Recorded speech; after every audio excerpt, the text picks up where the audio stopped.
Lundi, l'écrivain togolais, Prof Yeyi Togoata Apedo Ama s'est exprimé sur les lois votées à l'Assemblée nationale ougandaise contre les homosexuels. De son point de vue, l'exécutif en Ouganda fait fausse route. À en croire l'enseignant-chercheur, le grand souci des Ougandais n'est pas l'homosexualité. Pitié pour les PD. Des lois scélérates ougandaises les condamnent à mort. En ce mois de mai 2023, en Ouganda, le gouvernement dictatorial et son assemblée croupion viennent d'imposer des lois scélérates et criminelles qui condamnent les homosexuels à la prison à perpétuité et à mort en cas de récidive.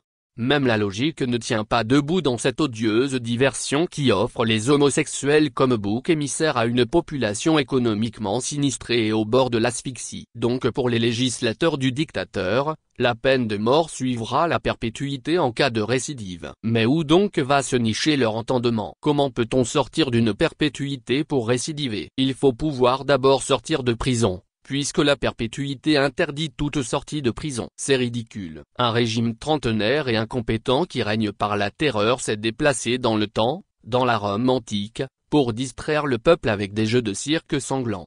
Est-ce que le grand souci des Ougandais aujourd'hui est l'homosexualité, alors que le chômage, l'absence de soins, la misère et la malgouvernance les ont sinistrés? Que deux adultes consentants se sodomisent ou se lapent dans leur chambre au fond de leur lit, en quoi cela peut-il gêner le dictateur et ses courtisans? Il n'est pas question de viol. Chacun a le droit de ne pas aimer l'homosexualité qui est un problème d'hormones mal dosées, mais de là à discriminer les homosexuels, il y a un pas que certains franchissent trop facilement en croyant que c'est une maladie contagieuse, une malédiction. En Afrique, l'hypocrisie prétend qu'il s'agit d'une tare importée par les Blancs. Comme si l'espèce humaine n'était pas unique. Au lieu de réprimer, il faut que les autorités africaines utilisent la pédagogie pour expliquer le phénomène. Ainsi, ils éviteraient la double peine à ces victimes de la nature, laquelle a mal fait son boulot. Dans presque tous les pays d'Afrique, excepté l'Afrique du Sud où l'homosexualité est légalisée, l'héritage des lois coloniales dans les codes pénaux demeure. Au Togo,